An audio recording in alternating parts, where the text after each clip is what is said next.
Hello, true believers. Welcome to my channel, Mr. Miracle Comics. My name is Dave, and today we have 5 more undervalued comic books for us to take a look at. All right, so lots of stuff going on right now in the MCU with Marvel Comics. Looking forward to November, which is when they're going to have their virtual investors meeting, and there'll probably be some announcements there, some new stuff that'll, start to come up, and there'll be hot comic books that rotate around that. So keep your eyes on November 12th, I want to say, is when they're going to do it. Anyway, what else is going on? Shang-Chi is released in theaters. I went and saw that on opening weekend. Really great movie. Liked it way more than I liked Black Widow, that's for sure. The fight scenes were well coordinated and well choreographed.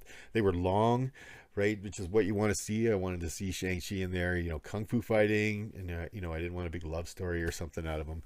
Visuals were amazing. The villain was amazing. I thought the jokes that were in there landed well, especially with Trevor and all that stuff that was going on. We're also in the middle of What If, right? If you've been watching the What If series on Disney Plus, I definitely have a little book at the end for that What If series that we're going to spec on a little bit of a spoiler on that one, but really like the Captain Carter episode, really like the Doctor Strange episode. Not so much on the zombies episode wasn't so great, and I didn't think the one where what if all the Avengers died, where Hank Pym went around and killed all the Avengers, was that all that great either. But that's me. You might have liked those episodes. It's all a matter of opinion, a matter of taste, what you like or what you don't like. I think the whole series What If has been pretty well done as in general. It's just a couple of the episodes just didn't land with me. I don't know. Anyway, let's get into our 5 undervalued picks for this week. Let's take a look, and I'm going to start here, dun, dun, dun, with a 1990s book, and it is, like I said, from 1990, The New Warriors, #2. All right, why this book? Because this book has the first appearance of a character called Midnight Fire. Also, his sister Silhouette is her first appearance in this book, mainly focusing on Midnight Fire. This has to do with Shang-Chi again, because Midnight Fire became a big agent for the Ten Rings, right? An assassin and, an agent for them. And I'm really bullish on Ten Rings characters right now, because if you did watch Shang-Chi, the very last scene, or the very last, marquee that they put up is the Ten Rings will return. Right, which means that Shang-Chi is, but we know that Marvel is splitting, is wanting to kind of split the MCU into the street level guys and the cosmic level guys, right? It's tough to put Shang-Chi versus, I don't know, the Silver Surfer or Galactus or something, right? You got to split those guys up a little bit, and I think that the Ten Rings, the organization, the Ten Rings, is definitely going to have a big influence, not just if they have a Shang-Chi 2, but overall in the street level stuff, right? And we probably see some ties in there between, the Ten Rings Yakuza and the Kingpin or something like that as well. And we could definitely see some of these Ten Rings agents coming out of nowhere, right? We saw Razor Claw. He's one of the agents of the Ten Rings, and he was in the Shang-Chi movie. So I like Midnight Fire. He's, got super strength and speed. He's, so he's got power. Excuse me. He's got powers and everything like that. He kind of hits all those little woke check marks where he's a person of color, and street level stuff that he checks into there. I think he's a good pick. Right now, you can find this book. This book is sitting at around, I paid 99 cents for this one. It's not the nicest copy in the world. I can definitely find a much nicer copy than this for probably $5. Most I would pay for an absolute mint copy of this book is $10, and that's like all in $10. Don't go out of your way to go grab this book, but if you do come across it, it's not on anybody's radar right now.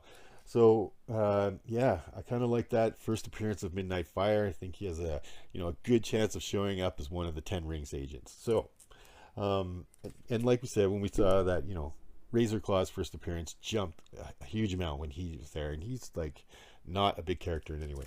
All right, so from 1990, first appearance of Midnight Fire, agent of the Ten Rings, also first appearance of his sister Silhouette. yeah, look to pay somewhere around $1 to $10 for this, and like $10 at the max, and it has to be an absolutely mint copy for you to pay that kind of money for this book. Yeah, but I think it has potential. If Midnight Fire does show up, you could definitely see quite a nice rise on the price of that book from New Warriors #2 from 1990. Sweet. All right, so next on our list, this one's a little bit out there. It comes from, sorry, let me think of my notes here, 2018, and it is Infinity Wars #4. All right, why this book? This book has the first appearance of the Cosmic Avengers in it. And the Cosmic Avengers are kind of like our Avengers, but they amalgamate into other stuff, like X-23 is in there. Captain America is kind of amalgamated with Doctor Strange, Iron Man with Thor, all those kinds of things. But with the multiverse and multiverse wars going on, I'm pretty, hot on any characters that might be, some sort of a variant. You know what I mean? Like we could see Captain America in some sort of capacity showing up, but a cosmic Captain America or something like that. Maybe just quick, maybe not like a huge storyline around them or whatever.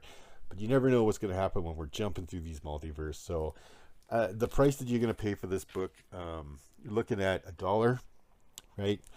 Probably, most places, if you found it in the back bins, would probably be less than cover price or cover price. So that's kind of where I'm putting this for absolutely mint copy. Look to pay about $1 to $5 for this guy maximum. Again, not a huge key, but if the Cosmic Avengers, or we start seeing all these different types of multiverse variants showing up, very well could see something that, jumps in here with the Cosmic Avengers, right? And at the price that this book is right now, it's worth it, right? If you come across it, this is definitely not the kind of book that you're going to want to FOMO out about and jump on eBay right away and try and grab a copy. Well, if you're buying a book off a seller and you're taking a look and you see this in there for 99 cents, throw it into your pile, or, you might find it at an LCS or whatever like that. But, it's one of those ones you just put in your back pocket. It's a little bit of a long shot on this one, but yeah, we definitely could see some sort of variants showing up with the Avengers and stuff like that. It's a good way for them to bring back characters like Captain America without having to bring back Chris Evans, right? Because the multiverse variant one could be a different person entirely, right? Just like we saw with Captain Carter. All right, so from 2015, Infinity Wars #4. First appearance of the Cosmic Avengers. Look to pay $1 or to $5 maximum for a mint copy of that one. All right, so here's a book I like. We've definitely seen some cool trailers for the Eternals, showing more and more of the Celestials showing up. Their first appearance in Eternals #2. Eternals #2. Yes, I'm right. Eternals #2 has definitely taken a huge jump in price. But there are other Celestials that show up for their first appearances in different books other than in the Eternal series. And what I'm picking here is from 1988, and it is Thor, or the Mighty Thor, #387. All right. That's Ash from the Judge on there. This one has the first appearance of a Celestial known as Exitar the Destroyer, right? The Purger of Galaxies. If the Eternals have some sort of conflict with the Celestials, and the Celestials give the thumbs down, like Ash from the Judge gives the thumbs down to a planet or planet Earth, it's Exitar that comes and destroys the planet, right? Like, they fight him, or Thor fights him here in this book, just about kills Thor, fighting him even before Exitar even notices that he's around.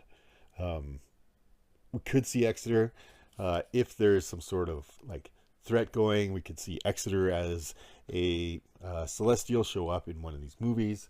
I don't know how far they're going to take the Celestials. Like we just talked about, they're splitting stuff in street levels, cosmic levels, and these guys are definitely way up on that cosmic scale.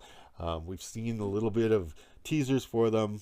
You know, talking in the Guardians of the Galaxy, when the Collector was talking, as well as in Nowhere, the big head floating in space, which is obviously a head of one of the Celestials that was killed. I don't know how that Celestial was killed, but somehow he was beheaded. Anyways, these guys, Exitar, the Celestial, could definitely show up. He's the most dangerous one. He's beyond powerful, and you know, easily wipes out planets with, you know, just a snap of his fingers.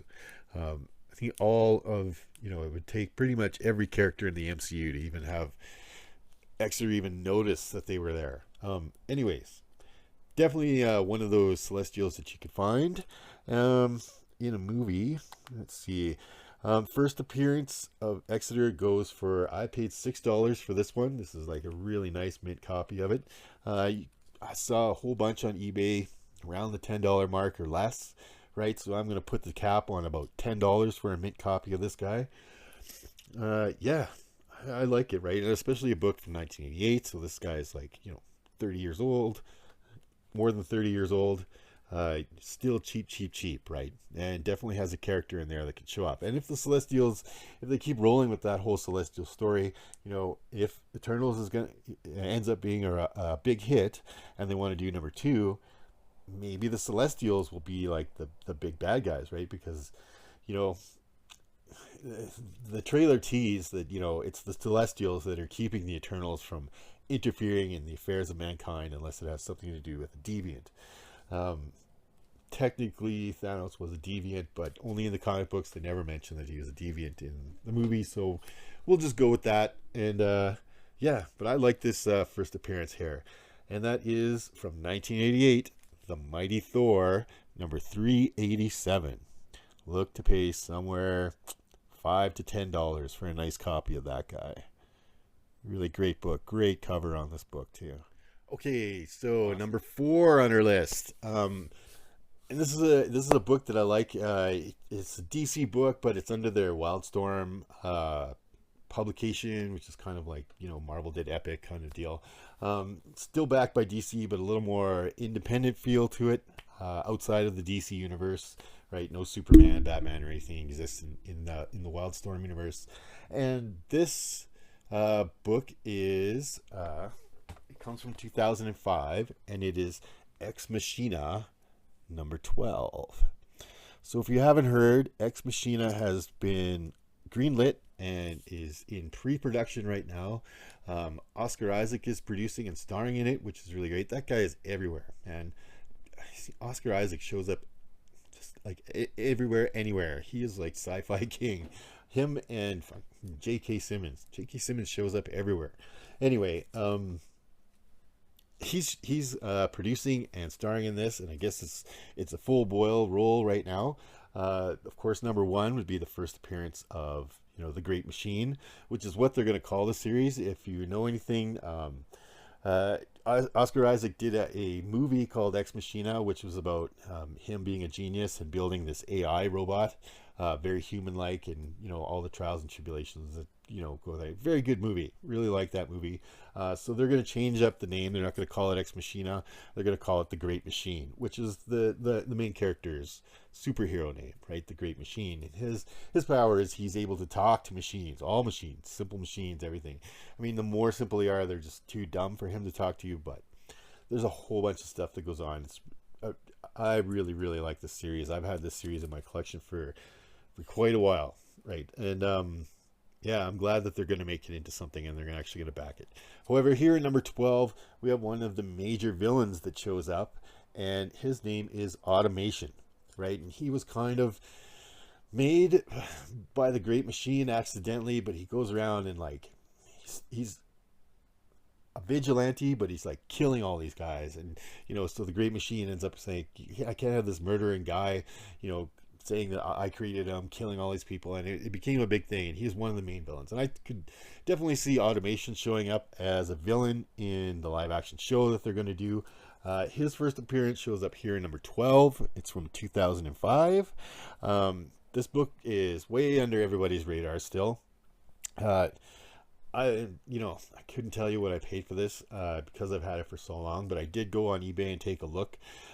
what the prices were now, still sitting around the $5 to $10 mark, right, for absolutely mint copies. Nobody's looking at this book. I think once we see some real concrete stuff coming from the Ex Machina series or the Great Machine series that's going to come out, all of this whole collection of Ex Machina is going to take a jump, right? People are going to take a little more notice of what this is, and if you read it, it's super well written.